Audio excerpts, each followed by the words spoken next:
요즘 코로나 사태만큼 국제사회를 참 이렇게 떠들썩하게 만드는 이슈죠. 러시아와 우크라이나 이 전쟁에 대한 소식이 연일연야 들려오고 있습니다. 참 너무 안타깝고 수많은 희생자들, 어린아이들, 그냥 일반 평범한 시민들이 막 죽어가는 이런 모습들이 모자이크로 처리될 때 너무나 안타까운 소식이 아닐 수가 없습니다. 또 이 전쟁으로 인해서 국제유가도 올라갔죠. 그래서 직접적인 또 우리에게도 이렇게 타격이 있고 참 우리의 경제에도 많은 피해가 이만저만이 아닙니다. 조속히 빨리 이 전쟁이 끝나도록 우리가 함께 손 모아서 기도해야 될 것 같습니다. 이 우크라이나에 적지 않은 용병들이 우크라이나를 도우러 들어갔다는 소식이 들리죠. 그래서 활약을 하는데 그 중에 우리나라 사람이죠. 이근 대위라고 하는 한국 사람도 들어가 있습니다. 이 사람이 참 유명한 사람이죠. 한국에서도 또 유튜브, 개인 유튜브도 하는데 꽤 많은 구독자 수를 보유하고 있고 또 우리나라 방송에도 여러 차례 나왔고 또 그만큼 또 여러 구설수들이 참 많은 사람입니다. 이번에 자원한 용병으로 자원한 것에 대해서도 나라 안에서 여러 이야기들이 막 갈리고 있습니다. 그러나 여러분, 우크라이나 사람들에게 있어서, 우크라이나 국민들에게 있어서 이 사람은 어떤 사람으로 여겨질까요? 우크라이나의 입장은 어떨까요? 이렇게 한국에서 인지도가 있는 사람이 와서 자기의 나라를 돕는다는 것, 그것도 전투 능력도 꽤 뛰어난, 실제로도 뛰어난 사람이죠. 이런 훌륭한 인재가 와서 돕는다는 것, 그래서 많은 사람들에게 전쟁에 참 이 참혹함을 알릴 수 있다는 것, 아마 굉장한 위로와 힘과 격려가 될 것입니다. 오히려 이런 전쟁통에 어떤 사람들은 자국을 떠나는 사람들도 있죠. 도망가는 사람들도 있습니다. 그런 사람들과 비교해 볼 때 이런 한국인 한 사람은 더 자기와 한민족처럼 여겨지지 않을까라고 생각을 합니다. 우리에게도 아픈 전쟁의 역사가 있죠. 역사 가운데, 이 전쟁의 역사 가운데 참전해서 명예로운 이름을 얻은 나라가 있습니다. 2002년 월드컵 때 우리와 3, 4위전을 했던 터키라는 나라. 우리는 그들을 향해서 형제의 나라라고 이렇게까지 말을 했습니다. 이러한 모습을 보면서 참 한민족이란 무엇인가, 이런 정의를, 한번 새로운 정의를 좀 내려볼 수 있을 것 같아요. 꼭 피부, 언어, 또 문화, 이런 것이 아니라 그것을 넘어선 무엇인가가 있구나 라는 것을 좀 생각해 보게 됩니다. 성경의 역사를 볼 때에도, 이스라엘의 역사를 볼 때에도 우리는 그 사실을 확인할 수 있습니다. 이스라엘이 가나안 이 땅에 들어갔을 때 피 하나 섞이지 않았던 그 견고한 성읍에 살았던 라합과 같은 여인, 그것도 신분이 기생이죠. 이 여인이 이스라엘을 돕습니다. 그래서 이스라엘이 이 여인의 도움을 받아서 정탐꾼들이 살아날 수 있게 되었고 또 그 성을 점령할 수 있게 되었죠. 그래서 이 기생 라합은 이스라엘과 한민족이 되었을 뿐만이 아니라 후에 다윗과 예수 그리스도의 족보에도 이름을 얻는 영광을 차지했습니다. 또한 출애굽을 할 그 당시에도 수많은 재앙을 겪으면서 하나님이 참신이라는 것을 인정했던 많은 이방인들이 출애굽의 대열에 이스라엘 민족들과 함께 합류했다고 하죠. 그러므로 그들이 한 공동체가 되었다. 자, 오늘날 우리의 사회를 볼 때에도, 우리나라의 이 상황을 볼 때에도 참 비슷한 상황에 처했다라는 것을 볼 수 있죠. 우리가 살고 있는 파주 땅만 해도 외국인 노동자들이 참 많이 있고 다문화 가정들이 참 많습니다. 저희 둘째 누나만 해도 국제 결혼을 해서 외국인 남편과 저 인천에서 살고 있어요. 첫째 딸이 언어 구사력이 엄청 유창합니다. 생김새는 외국인인데 너무 말을 잘해요. 그래서 얼마 전에 학교 부회장에 뽑는 선거도 나갔다고 합니다. 애석하게도 낙선이 되었지만요. 자, 이런 순수한 혈통이 아닌 사람들이 얼마든지 우리나라에 많이 있습니다. 또 어떤 형태로든 살아가고 있습니다. 잘 적응해서요.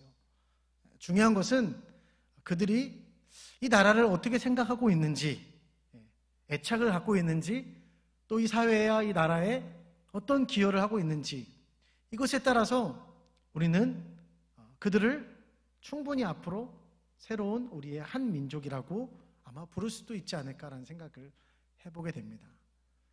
여러분을 보실 때는 자비로우셔서 다 그렇게 하실 의지가 있으신 것 같은데, 그러나 아직 우리의 사회를 볼 때는 아직 인식은 그렇게 100% 그래서 허용하고 그들을 정말 우리의 민족이다라고 생각하는 그런 분위기는 많이 있지 않습니다. 제가 여러분들과 이런 이야기를 나누고 있을까요? 오늘 이 본문이 우리가 읽은 이 본문에 대한 이해 때문에 그렇습니다.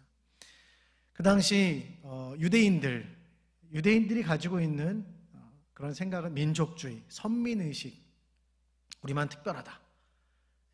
우리 민족도 마찬가지죠. 우리도 특별하다라는 생각이 있기 때문에 아직도 우리 사회는 조금 폐쇄적인 모습이 있습니다. 그러나 유대인들은 더 그것이 심하다는 거죠. 우리 때문에 우리여야만 한다. 아직도 지금도 그렇게 생각하는 유대인들이 많이 있다는 것입니다. 구원도 누구만 받을 수 있어요? 우리만, 유대인들만 받을 수 있고, 유대인들과 관련되어 있는 사람들, 유대인들을 통해서만 다른 사람들 이렇게 좀 들어올 수 있다. 이렇게 말할 수 있는 거죠. 자칭 하나님의 선택된 백성들, 이 민족들이라고 하는 이 유대인들의 세계 안으로, 그래서 다른 민족, 다른 이방인들이 들어가기가 너무나 쉽지가 않습니다. 어렵습니다. 자, 이런 상황 가운데 바울은 구약 성경 말씀을 가지고 두 가지 말씀을 가지고 이야기하고 있습니다. 우리 25절부터 26절 말씀을 함께 읽어보시겠습니다. 시작. 호세아의 그래도 이르기를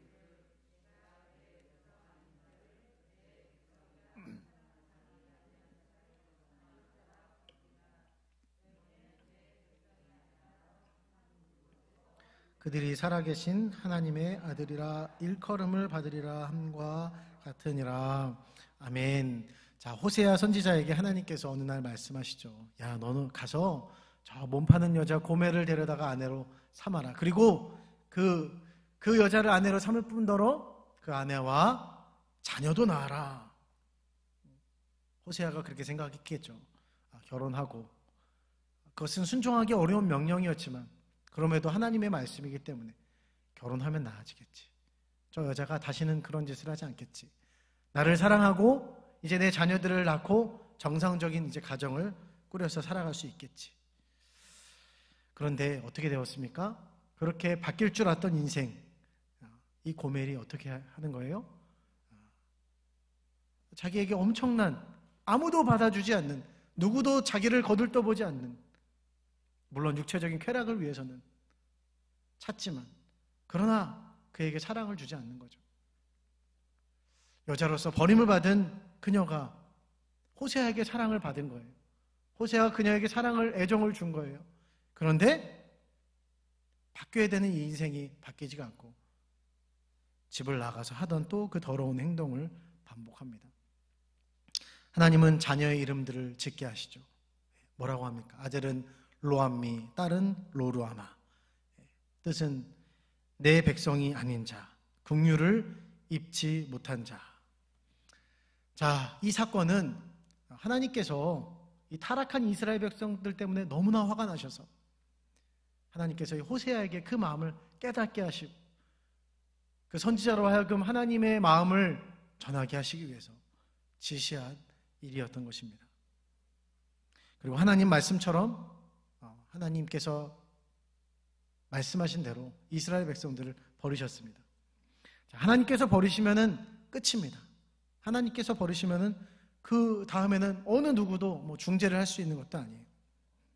더 이상 이제 하나님의 백성도 아니고 아무것도 아닌 사람들, 어쩌면 다른 이방인들보다도 더 못한 처지로 전락해버린 사람들이라고 할 수 있습니다. 이스라엘 백성들, 하나님께 버림받은 백성들은 이제는 더 하나님께 미움을 받아야 될 백성들인 거죠. 그런데 그렇게 말씀하셨던 하나님께서 다시 호세아에게 말씀하시는 거예요. 로암미와 로루하마를 이제는 암미와 루하마로 부르겠다. 뜻이 뭐예요? 내 백성이 아니며 긍휼을 받지 못한 자에서 이제는 그 뜻이 내 백성이다. 긍휼을 입었다. 긍휼을 입은 내 백성이다 라고 부르신다는 것입니다. 회복의 말씀이신 것이죠. 하나님은 이 말씀을 통해서 오늘 우리에게 뭐라고 말씀하시는 걸까요? 바울은 이 하나님의 말씀, 구약 선지자의 이 말씀을 통해서 그 당시 그 독자들에게 뭐라고 말하는 것일까요? 이와 같이 하나님께 완전히 버려진 존재들도 다시 하나님의 백성이 되었는데, 하물며 이방인들은 하나님께서 당연히 부르신다 안 부르신다? 부르신다라는 것입니다. 오늘 이 전체 9장 말씀은 하나님의 주권에 대한 말씀이기도 합니다. 그러나 이 말씀 가운데 배경을 보면은 유대인들을 배척하는 이방인들을 배척하는 유대인들에 대한, 그래서 그들의 오해와 그들의 잘못된 선입견을 깨뜨리려고 하는 그런 말씀이라는 것이죠. 자, 하나님께서 연을 끊어버린 자들도 다시 부르시는데, 아직 하나님과 관계를 맺지도 못한 자들은 하나님께서 당연히 부르시지 않겠느냐. 하나님의 주권과 함께 하나님의 놀라운 은혜에 대해서, 모든 민족을 사랑하시는 크신 하나님에 대해서 이렇게 사도 바울이 이야기하고 있는 것이죠. 자, 여러분, 유승준 씨 다 아시죠? 예민한 질문일 수 있는데요. 스티븐 유입니까? 유승준입니까? 이제는 스티븐 유가 됐죠. 우리나라에 입국도 못합니다. 외국인들은 입국이라도 하지만 우리를 버리고, 우리나라를 버리고, 또 우리도 내친 사람은 입국도 못하는 거예요. 우리 국민이 아니라라는 것입니다. 오늘 이 하나님의 말씀과 이렇게 비교해 볼 때 너무나 대조가 되는 거죠. 하나님은 다르시다는 거예요. 하나님은 크신 분이시다라고 말씀하시는 것입니다. 그러나 하나님 앞에서 내 민족만, 우리만 이라는 말은 있을 수가 없는 말인 것이죠. 오늘 이 우리만이라고 하는 생각이 참 얼마나 위험한 생각인지 모릅니다. 때로는 또 좀 필요하기도 하죠. 그러나 자기의 민족, 우수성을 자랑하고 거기에 빠진 자들이 누구일까요? 그들이 나치와 같은 자들이죠. 그리고 온 세계를 혼란스럽게 만들고 큰 전쟁에 휘말리게 만들었다는 것입니다. 얼마 전 깜짝 놀랄 뉴스를 보았습니다. 푸틴을 지지하는 지지율이 80%를 넘어섰다. 또 전쟁 찬성에 대해서는 한 70%가, 러시아인들 70%가 된다라는 것이었습니다. 물론 이런 것에 대해서 언론에 조작이 있다라는 얘기도 있는데, 경기장을 가득 메워서 푸틴의 연설을 듣고 있는 러시아 사람들을 볼 때 정말 적지 않은 꽤 많은 사람들이 이렇게 전쟁을 찬성하고 있고 그러고 있구나. 자, 오늘 우리가 대적해야 될 이러한 마음이 무엇이냐? 바로 이런 것이죠. 우리여야만 한다. 이러한 것이 바로 이런 무서운 결과들, 전쟁을 가져온다는 것입니다. 담임 목사님께서도 몇 차례에 걸쳐서 교회 공동체에 대해서 말씀하실 때 언급하셨던 부분이십니다. 우주적인 교회인 공교회 개념에 대해서 말씀하셨죠.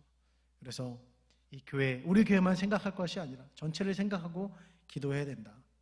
당연히 영택교회, 지역교회로서 이 영태리에서 우리가 자부심을 가지고 애착을 가지고 또 우리 교회를 자랑해야 되지만, 우리로만 되는 거다. 우리 영택교회만 부흥해야 되고 다른 데는 상관없다라는 그런 마음은 바람직하지 않다라는 것입니다. 그것은 우리 속에 있는 본성인 교만한 마음에서 비롯된 것이죠. 나여야만 돼의 확장판이 되는 것입니다. 그래서 나여야만 돼라고 하는 내가 가진 생각을 지지하는 사람들이 모일 때 이게 우리가 되는 거죠. 우리가 되면은 조금 덜 내가 교만한 것 같아요. 나처럼 생각하는 사람도 있기 때문에 덜 이기적인 것 같습니다. 그러나 깊이 그 속을 들여다보면 교만이 되는 것이죠. 그 나로 뭉쳐진, 나의 생각으로 뭉쳐진, 같은 생각으로 뭉쳐진 집단과 무리와 세력은 결국 진짜 우리의 내면의 어떤 나쁜 부분들, 단점, 약점들을 보지 못하게 만드는 경우들을 우리는 허다하게 목격하고 있습니다. 자, 이에 대하여서 바울은 이사야서를 통해서 이 말씀을 인용하며 다시 한번 우리에게 말하고 있습니다. 27절부터 29절 말씀입니다. 함께 읽어보시겠습니다. 시작. 또 이사야가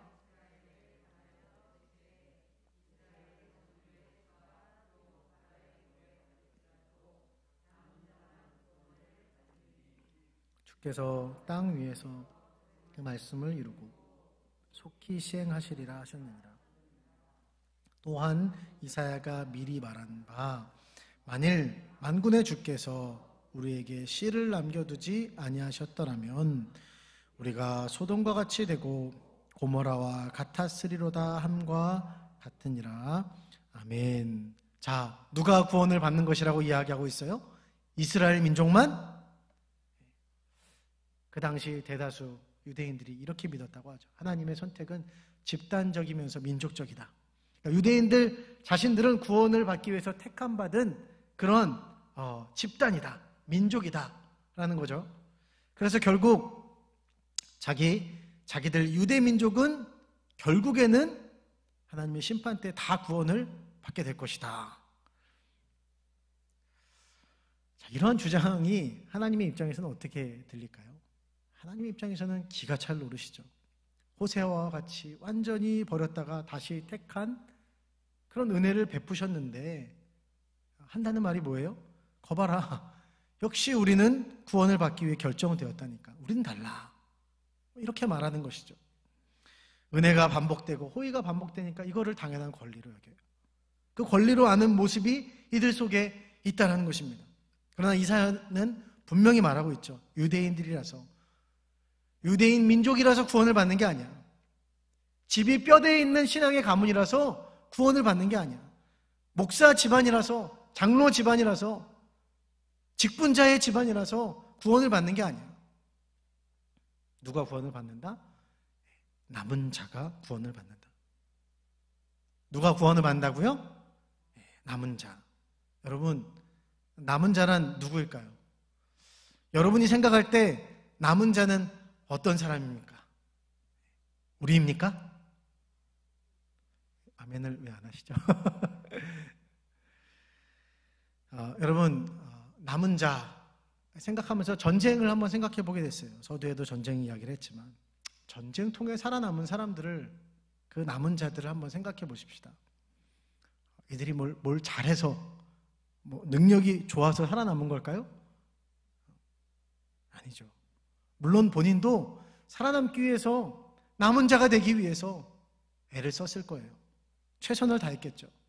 그러나 어떤 이들은 최선을 다했지만 폭탄이 날아들어서 총에 맞아서, 난사하는 총에 맞아서 죽을 수 있는 것이고, 어떤 사람은 막 불이 났게 피난길을 갔는데 앞에 사람까지 배를 탔어요.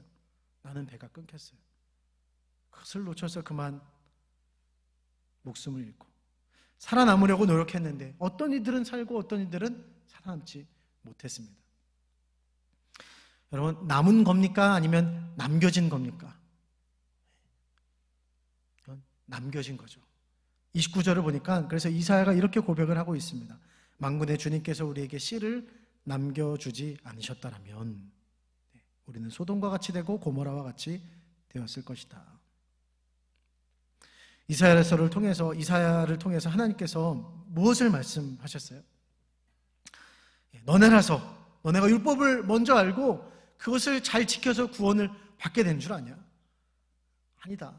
그거는 내가 남겼기 때문에, 내가 은혜를 베풀었기 때문이지 너네의 어떤 특별함 때문이 아닌 거야. 오늘 이 남은 자, 남겨진 자라는 말씀을 통해서 하나님은 우리에게 말씀하시는 것입니다.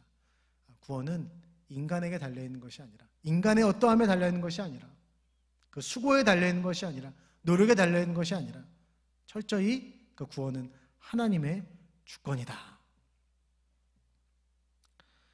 오늘 우리는 이 구원의 문제에 대해서 철저히 배제해야 될 것을 우리가 발견하게 됩니다. 그게 뭘까요? 바로 나라는 거예요. 나의 어떠함, 나의 노력, 나의 수고. 그것이 확장되면은 이제 우리로 가는 거죠. 유대인들과 같이. 나와 같은 사람이 모여있는 집단인 우리. 율법을 잘 지키는 우리. 그 우리가 함께 소리를 내면은 그때부터는 무서워지게 되는 거죠. 하나의 신념이 되어지는 겁니다. 하나의 종교가 되어지는 거죠. 이단들이 특징이죠. 이단들은 이렇게 말합니다. 우리에게만 구원이 있다. 그들의 특징이 있어요. 돈이 많습니다. 그만큼 무언가를 많이 걷어들이겠죠. 엄청난 헌신을 강요하고 처음에는 그렇지 않은데 아주 모든 것을 쪽쪽 빼먹는 거예요. 거기를 벗어나면은 아주 큰일 날 것처럼 그렇게 두려움을 심어주고 사람들로 하여금 율법 신앙에 매이게 하는 거죠. 거기는 하나님과의 관계가 있는 것이 아니죠. 순종과 복종, 헌신. 철석같이 구원이 있다라고 믿는 그 우리들에게 안타깝게도 구원은 없는 것이죠. 우리는 빠르게 그 함정의 길에서 돌이켜야 됩니다. 나로서는 안 된다. 교회 안에 있다고 되는 문제도 아니다. 안심할 문제도 아니다. 그렇다면 오늘 우리는 무엇을 바라봐야 될까요? 남겨진 자로 부르시는 하나님의 은혜. 버린 자도 다시 내 백성이라고 그렇게 부르시는 하나님의 은혜. 오직 은혜. 오직 예수. 오직 하나님의 그 은혜. 그거 하나만 붙들고 우리가 계속해서 하나님 바라보면서 가는 것이죠. 그것이 무엇일까요? 바로 그것이 믿음이라는 것입니다. 그리고 그 믿음이 우리를 어디로 가게 만들까요? 영원한 생명, 구원의 길로 가게 만든다는 것입니다. 오늘 말씀의 결론입니다. 우리 30절 말씀을 함께 읽어보시겠습니다. 시작.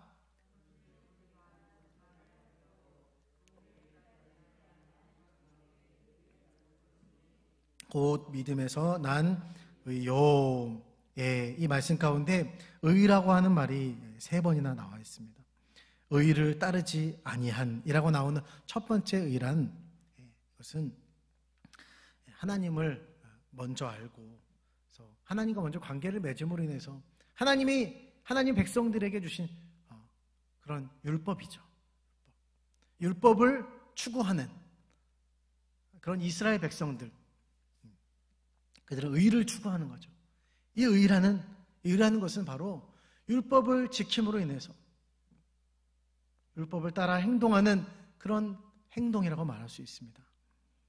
이제 말씀을 보니까 이방인들은 이런 의를 따르지 아니했대요. 왜요? 몰랐으니까. 당연한 거죠. 하나님을 처음부터 알았던 것이 아니고 몰랐기 때문에 못 지켰던 거죠. 그러나 이들이 의를 얻었대요. 그리고 이 두 번째, 세 번째 의는 무엇을 말하는 거냐?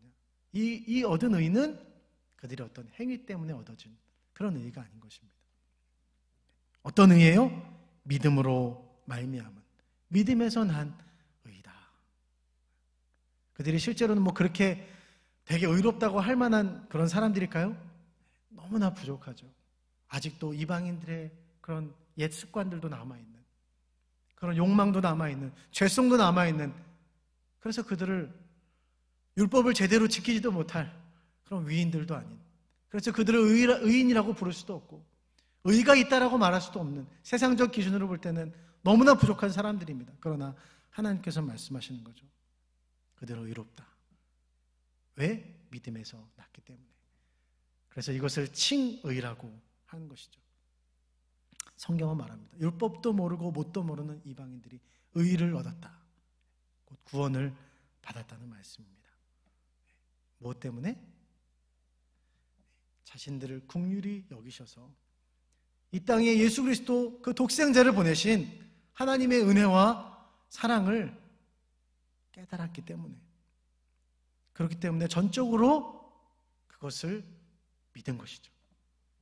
그 믿음 때문에, 그 하나님의 사랑으로 말미암은 믿음 때문에 이러한 철저한 은혜와 구원의 주권이 하나님께 있음을 깨달은 것,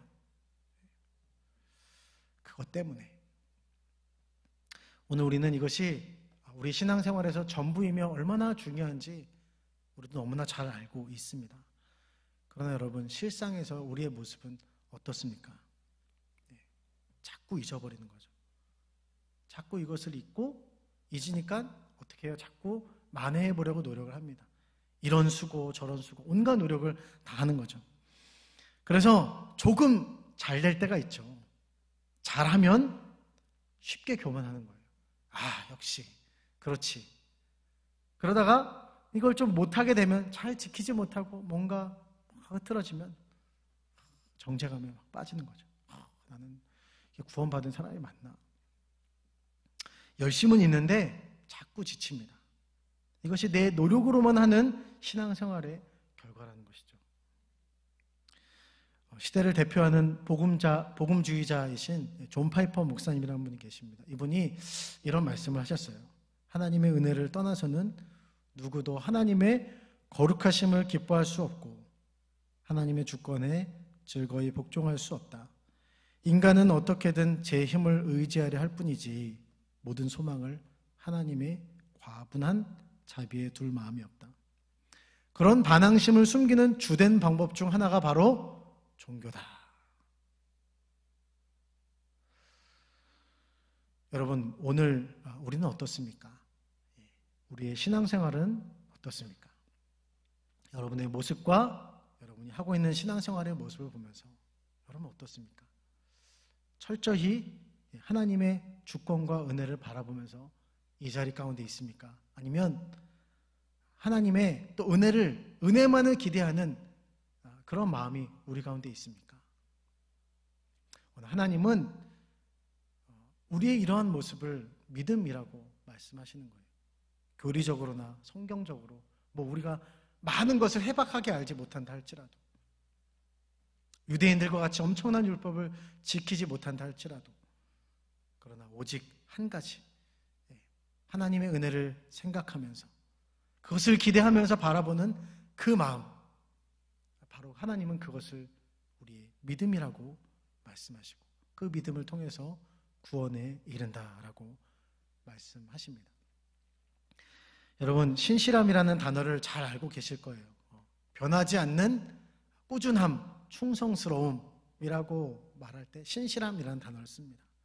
누구에게 신실하다라는 것은 누군가에게 우리는 꾸준하게 한결같이 뭔가 충성스럽게 우직하게, 영어로는 faithful이라고 하는데 이게 합성어입니다. faith라고 하는 믿음과 full은 뭘로 가득 차다, 충만하다 할 때 full이라고 하죠. 배가 찼다는 거예요. I'm full 하면 배가 찼다는 거죠. 믿음과 가득함이 합쳐진 합성어예요.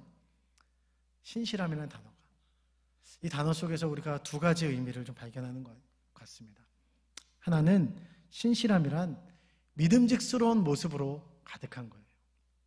동시에 또 다른 하나의 의미, 우리가 하나님 앞에서 신실할 수 있는 비결, 구원을 놓치지 않고 구원받은 자로 신실하게 살아갈 수 있는 그 신실함이란 바로 무엇일까? 우리를 사랑하시는, 그래서 우리를 너무나 사랑하셔서 독생자 예수 그리스도를 보내시기까지 사랑하시는 그 하나님. 때로는 우리에게 너무나도 실망하실 때도 있지만 그러나 끝까지 버리지 않으시고 사랑하신다고 말씀하시는 그 하나님, 그 하나님을 바라보며 의지하는 그 믿음, 그 믿음으로 우리의 내면을 가득 채우는 거죠. 바로 이것이, 이 믿음이 우리를 하나님 앞에 구원받은 신실한 자로 살아가게 하는 그 믿음인 줄 믿습니다. 사랑하는 여러분, 하나님은 우리를 이러한 남은 자들로 부르신 줄 믿습니다. 이 땅에 우리를 그렇게 남겨진 자로 살아가라고 부르신 줄 믿습니다. 내 노력으로, 내 수고로, 내 자랑을 하면서 교만하면서 그렇게 살아가는 것이 아니라 정말 하나님의 은혜로 말미암아 살아가는 그 남겨진 자들이 되어질 때, 우리가 그렇게 살아갈 때 우리 주위에는 어떤 일들이 일어날까요? 우리는 늘 언제나 은혜로 말미암아 살아간 자들이기 때문에 감사할 수밖에 없게 되겠죠. 우리에게 때로는 이해할 수 없는 행동하는 사람을 우리가 용서할 수 있게 되겠죠. 많은 사람들에게 하나님의 사랑을 베풀고 나누어 줄 수밖에 없는 사람들이 될 것입니다.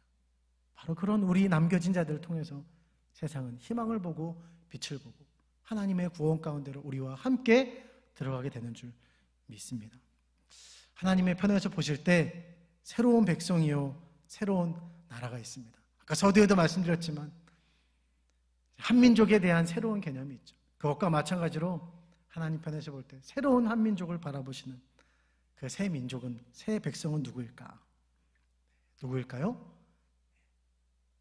방금 말씀드린 것 같이 하나님을 그렇게 바라보는 자들, 하나님의 은혜만을 의지하는 자들, 하나님의 부르심을 받고 그 부르심에 합당하게 살아가는 자들, 오늘 우리가 이 땅에 그 남은 자들, 새로운 하나님의 백성, 새로운 민족, 하나님의 자녀들이 되어야 될 줄 믿습니다. 우리 함께 이 시간 기도하겠습니다.